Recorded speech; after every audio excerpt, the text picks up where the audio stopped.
I was just sitting in my kitchen one day and I was looking at Google Translate. I actually didn't do that on purpose, but then I realized, like, you can be any age to start a business. Like, you don't have to be 18.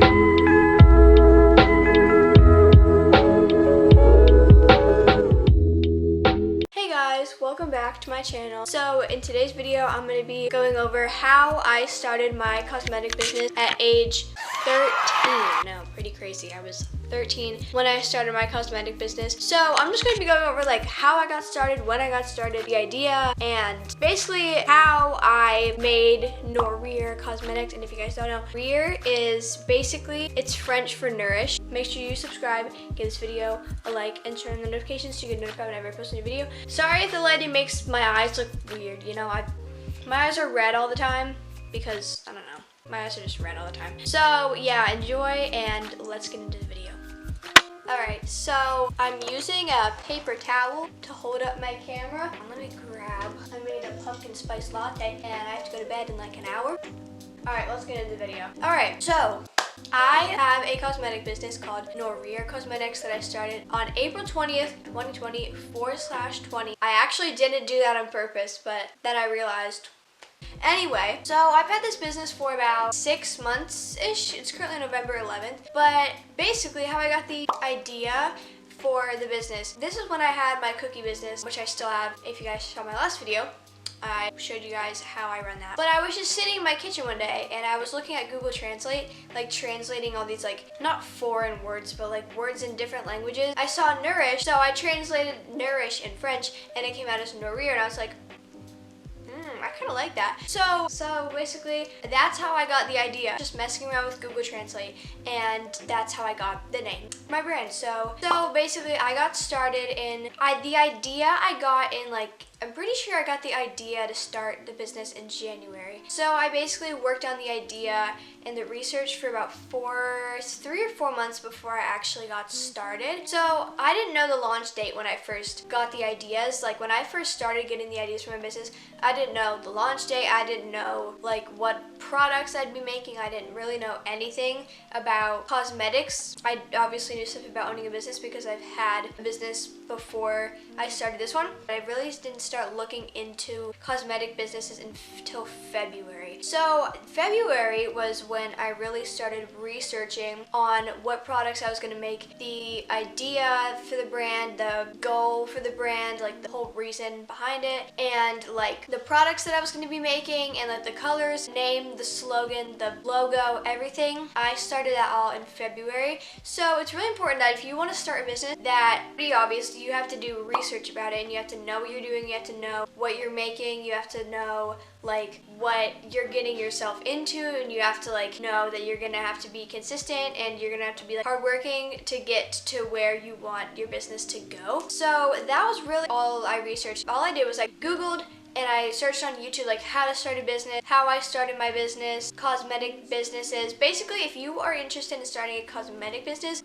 things that I would recommend researching is how to start a cosmetic business. Normally, like the most popular product that people make in cosmetic businesses is lip gloss. So if you're interested in making lip gloss, search up how to make lip gloss, how to make whatever you're making. You really want to make sure that you know how to make the product before you actually release it and launch it. That's super important when you're starting a business, is that you know what exactly you're making. You have to make sure it's like safe and that people, when they use it, they're actually going to like it. So that leads me on to like the next thing, is that if you are making a product, do research all about that product. You have to know the competition, know the ingredients, know what it's going to look like, make the label for it, make like formula. Basically what I did, my first product that I made was lip butters. Let me show you guys my product bowl actually, 1 second. So this is my product bowl. These are all the stock of all my cosmetics. So basically these are the lip butters that I have, and they are super cute. I also have lip scrubs in here. These aren't all, there's like 6 flavors of each, but these are just some of them that I have.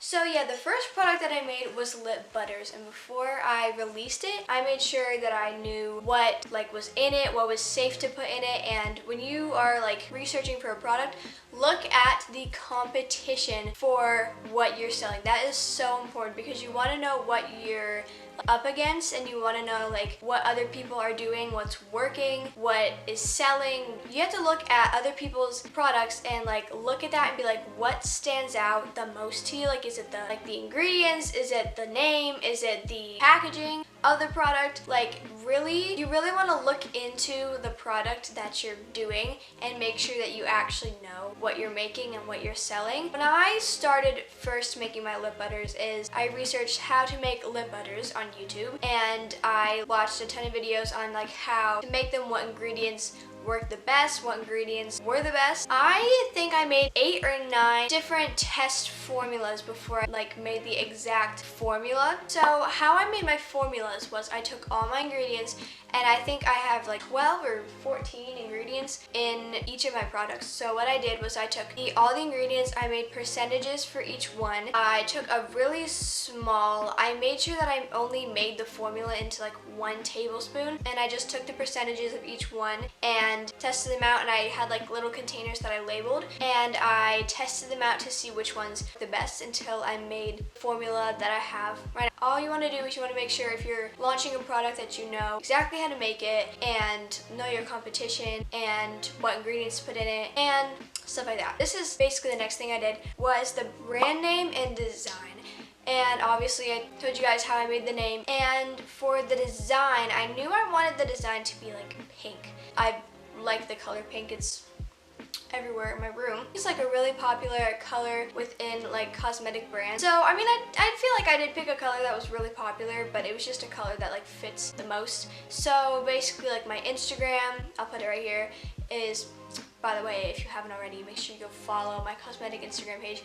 But yeah, the color for the profile picture is pink. Like the bubble mailers that I make are pink. Like my business cards are pink. Mainly, the color that you see a lot in my business is pink. Just think of like a main color that you're going to use. But that's basically what I did. And the name, you can, like, finding a name is probably one of the hardest things about doing a business and making a business, is figuring out what you're actually going to call it. And honestly, that was the easiest part for me, because messing around with Google Translate. Obviously, not every brand is named after some French word. About what you want it to be called and the reason why you want the word to be the word or words that you chose. Obviously, if you want to just brand your business around your name, then you can do that too. Like I could have easily called it like Lilly Cosmetics, but I just decided to call it Nourrir Cosmetics. And for the design of my business, what I use is I use this browser website called Pixlr.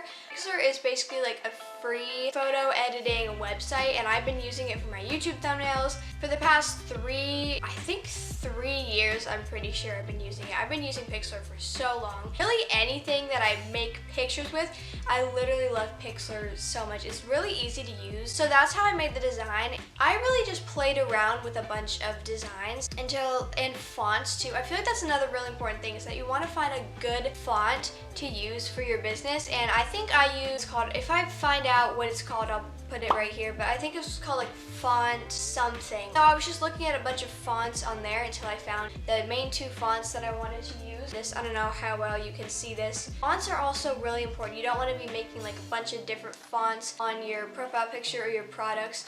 But yeah, you really want to pick a font to use. But the next thing that I did was I made sure to find like the goal of my brand, which is to always like nourish yourself and to always like be taking care of yourself and always to be being nice to yourself, because I feel like these days, like, I'm not the best at explaining, you know, things like that, but there's a lot of like people who go through mental health problems, like mentally and physically. You should always be taking care of yourself. I feel like self-care products make me feel like happy because I just love using them.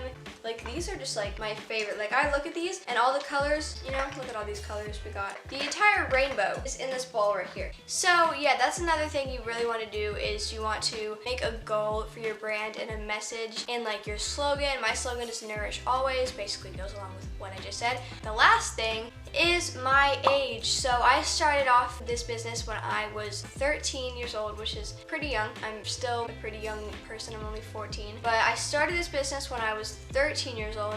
I don't think that age matters when you are starting a business. Like I know people that start businesses that are like 11 or 12. Like you can be any age to start a business. Like you don't have to be 18. Like you can start whenever. Like don't let your age hold you back from running a business that you want to run, and don't let your age stop you from like being successful, I guess, because I never really thought that my age would ever stop me from being successful. So far since April 2020, I've been able to make 36 sales, which isn't too much, but if you look at it, 36 is way better than 0. Yeah, I feel like running a business at the age of 13 and 14 is really like showing me what it's like to like be in a work environment and like make my own money and things like that. And I feel like that's an important like life skill, like to know how to live on your, obviously I'm not living on my own yet, but I plan to, and like I feel like that's something that my business is definitely going to help me with. Like when I'm an adult, my goal when I grow up is to own my 3 businesses and absolutely thrive, but I really want to work towards that like now so I can actually do it. Start chasing your dreams as young as you possibly can, because if you wait to chase your dreams, then you're not going to get your dream quicker. Everybody wants to live their dream, right? So why not chase that dream while you're young? And I mean, you can start chasing your dreams whenever you want to.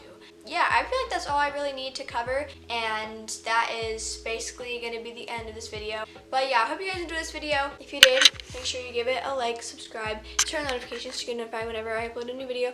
And that's all. I'll see you guys in the next one. Peace out.